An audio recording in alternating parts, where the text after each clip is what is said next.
Olá, Shalom de Deus, povo abençoado.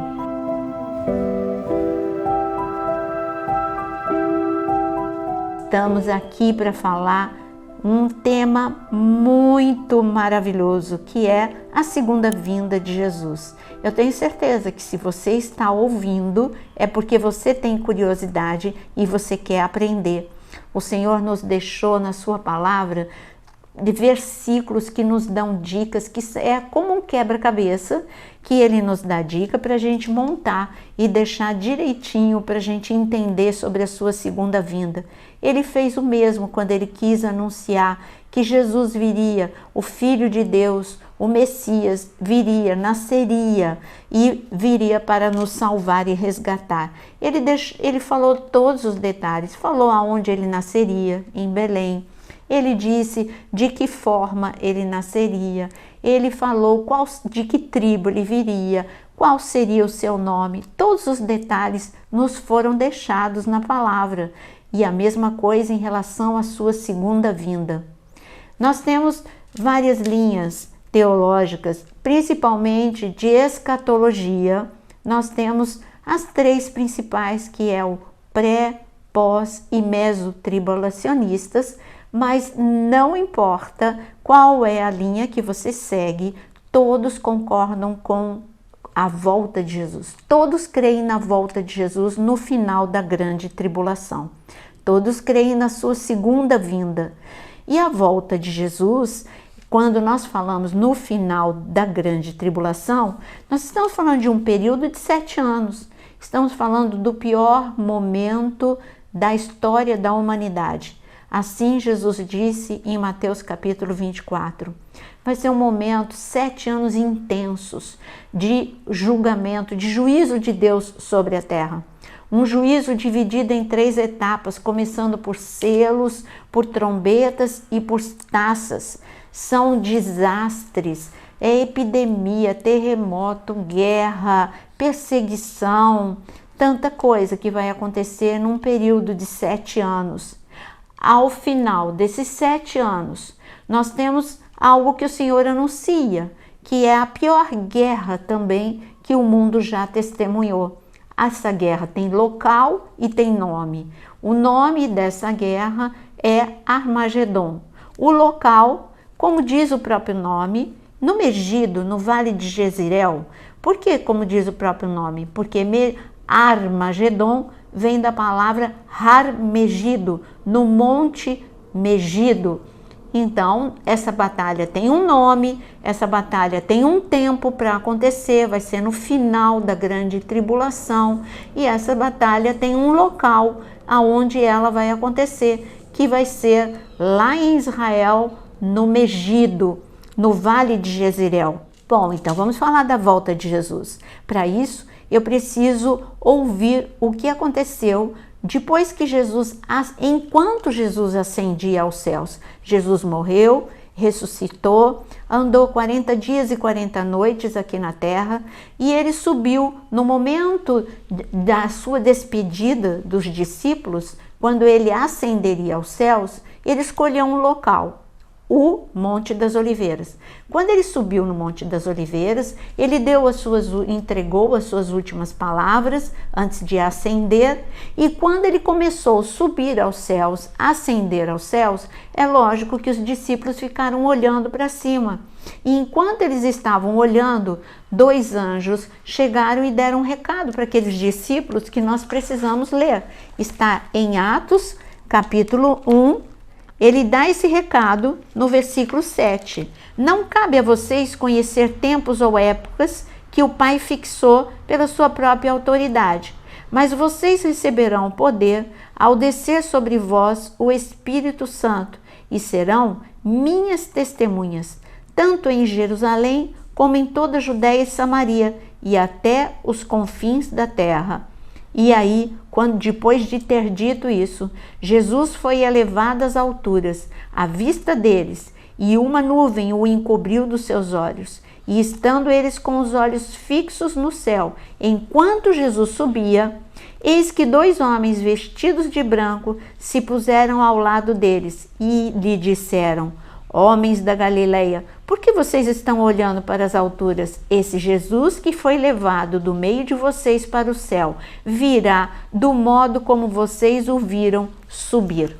Eu estou lendo a Bíblia na versão NAA, mas nós temos também outras versões, e em outras versões, como na RA, está escrito: do mesmo lugar de onde ele subiu, ele descerá.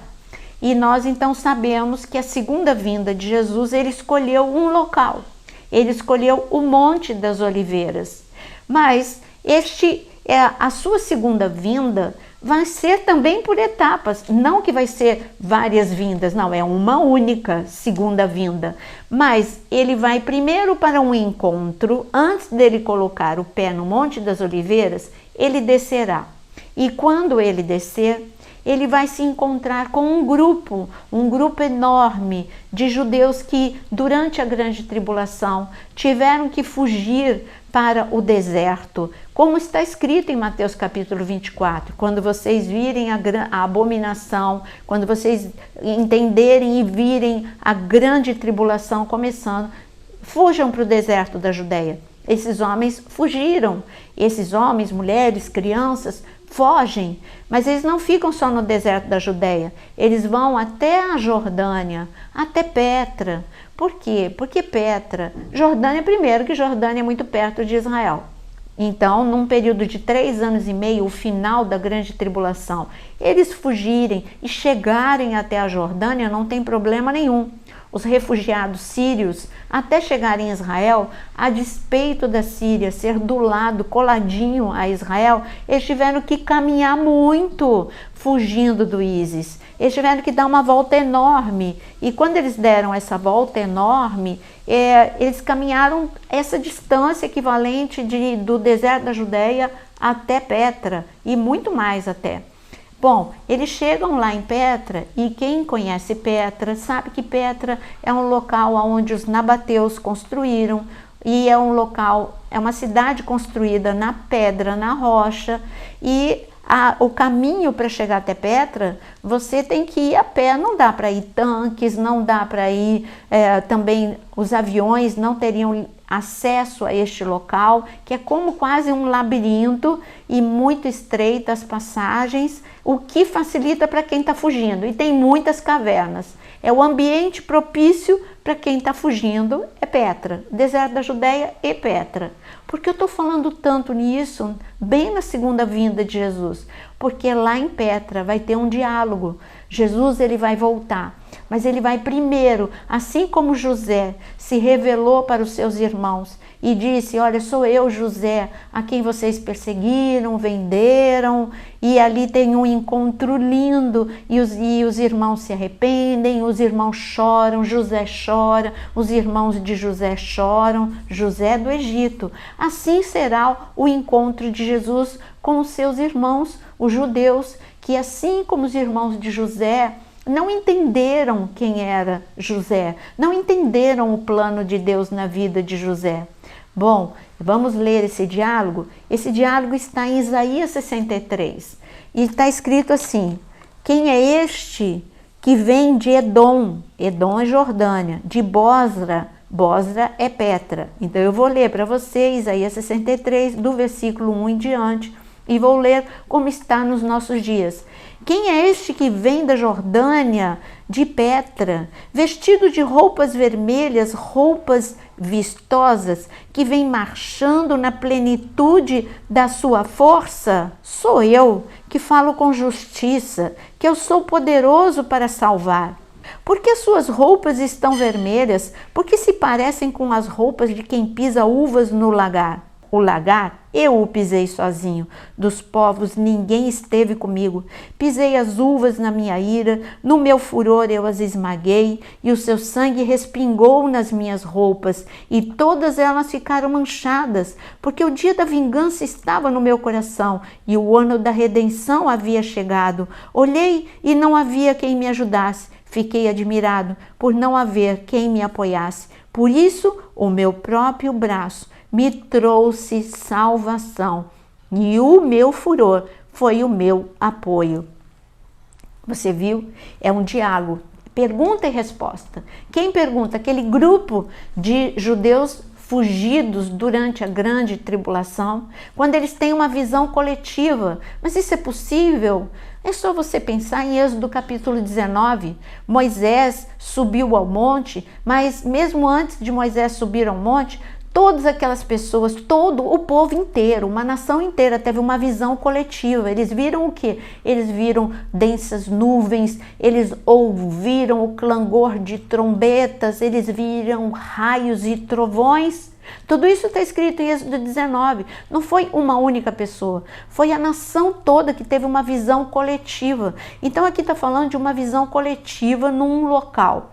Na Jordânia, em Petra, e todos vão ter a mesma visão e vão perguntar: quem é esse? Sou eu.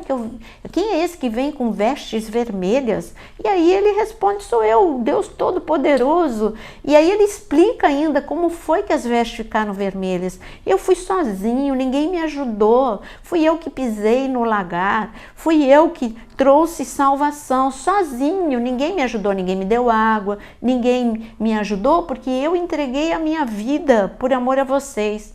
Ele está explicando algo fantástico.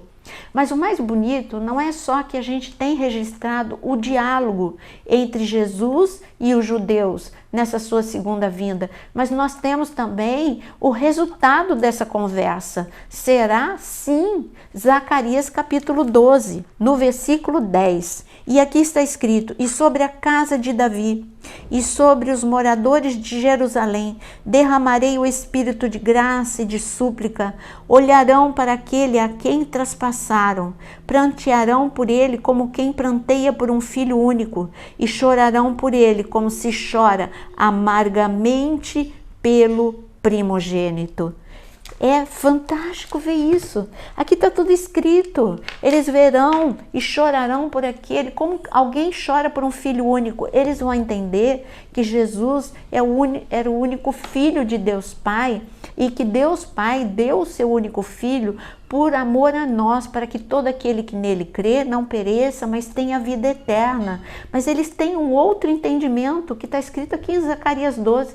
Eles entendem que esse filho único um dia foi unigênito, mas ele se torna o primogênito de muitos irmãos, que somos nós, judeus e gentios. Ele é o primogênito de muitos irmãos. Bom, então nós vimos que Jesus se revela para os judeus.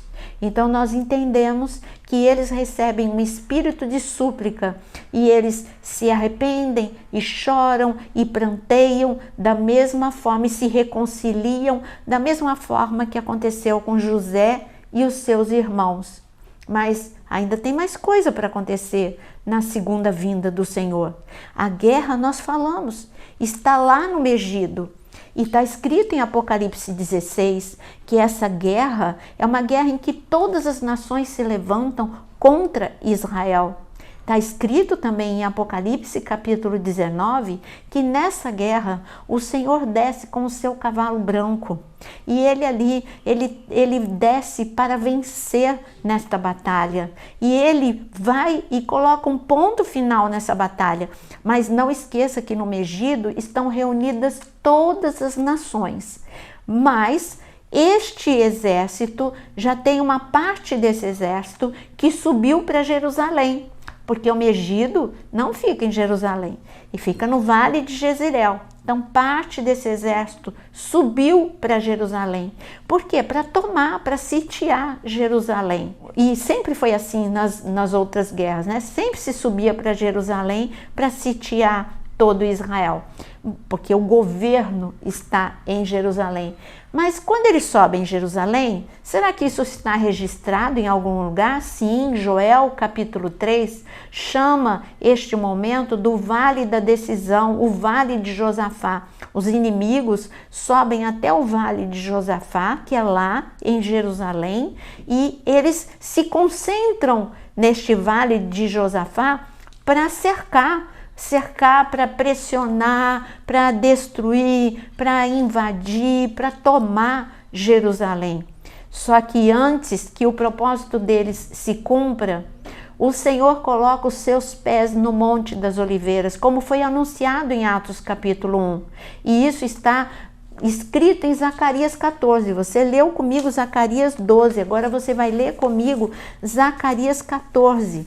Em Zacarias 14 está escrito o seguinte sobre este momento, versículo 1: Eis que vem o dia do Senhor, em que o seu despojo será repartido dentro de você, ó Jerusalém, porque eu ajuntarei todas as nações para a batalha contra Jerusalém.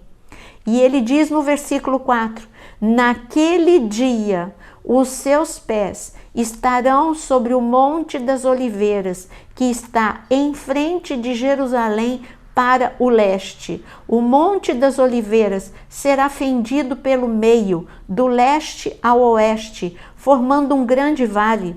Metade do monte se afastará para o norte e a outra metade para o sul, e vocês fugirão pelo meu vale entre os montes, porque esse vale chegará até Azal. Sim, vocês fugirão como fugiram do terremoto nos dias de Uzias, rei de Judá. Então virá o Senhor meu Deus, e todos os santos virão com ele.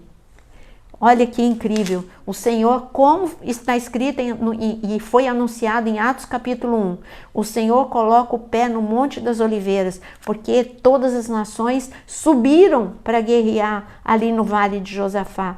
Mas ele vai, primeiro, a sua vinda se manifestará com um terremoto incrível. Será que isso já aconteceu? Sim, quando Jesus entregou o seu Espírito lá na cruz do Calvário, ele teve um terremoto tão forte, que rachou as pedras, abriu os túmulos, rasgou o véu que separava o Santo do Santíssimo. É claro que em relação ao véu teve um ato sobrenatural de Deus Pai. Mas o terremoto foi de grandes proporções no momento em que Jesus entregou o seu Espírito. E o mesmo vai acontecer quando Jesus colocar os pés no Monte das Oliveiras. O Monte das Oliveiras vai rachar ao meio, é o que está escrito. As pessoas vão se assustar e vão fugir, vai abrir um vale. A topografia, ela muda, vai abrir um vale e eles vão fugir. Mas está escrito que, continua em Zacarias 14, que algumas coisas vão acontecer. Nesse momento em que Jesus põe o pé no Monte das Oliveiras, os inimigos vão querer continuar a guerrear contra Israel. E aqui está falando que o sol, a lua, tudo vai escurecer. E o Senhor ainda fala quais são os efeitos desta guerra ali naquele momento. Eu quero ler para você no versículo, como está escrito no versículo 12. Esta será a praga que o Senhor castigará todos os povos que guerrearem contra Jerusalém. A carne deles apodrecerá, estando eles em pé. Os seus olhos apodrecerão nas suas órbitas, e a língua deles apodrecerá na boca. É isso que vai acontecer. A gente vê aqui os efeitos de uma guerra nuclear, não com toda a sua potência, senão seria tudo destruído. Mas nós vemos aqui armas poderosas entrando em ação. Por isso a segunda vinda do Senhor será com manifestações no céu e na terra. Ele em pessoa vai guerrear em favor de Israel. Eu trabalhei na embaixada de Israel durante um tempo. E o embaixador, na época, ele me contou um fato. Ele participou da Guerra dos 6 Dias e ele disse assim: Naira, você crê no sobrenatural? Eu falei, com certeza. Ele disse, a Guerra dos 6 Dias, nós vencemos sim porque nós guerreamos, mas Deus estava conosco. Eu era piloto. E todos nós vimos anjos conosco. Nós sabemos que essa guerra foi o Senhor que nos ajudou. Isso um homem me contando algo que aconteceu não tão longe, não tão distante dos nossos dias. Não tenha dúvida que esta guerra, na segunda vinda do Senhor, o Senhor vai manifestar o seu poder e a sua glória. E Ele vai dar um fim a esta guerra que vai acontecer ali em Jerusalém. Todas as nações subindo contra Israel, cercando Jerusalém, mas o Senhor manifesta a sua glória e coloca um fim. E quando ele coloca um fim, E está escrito ainda que depois desse terremoto, águas puras vão correr de Jerusalém. E hoje é comprovado que tem rios subterrâneos em Jerusalém. E eles virão e elas chegarão até o Mar Morto, curando as águas do Mar Morto. É claro que tudo isso vai ser de uma forma miraculosa, por ação de Deus. Assim como ele abriu o Mar Vermelho, abriu o Jordão, ele também vai fazer muitos atos miraculosos por ocasião da sua segunda vinda.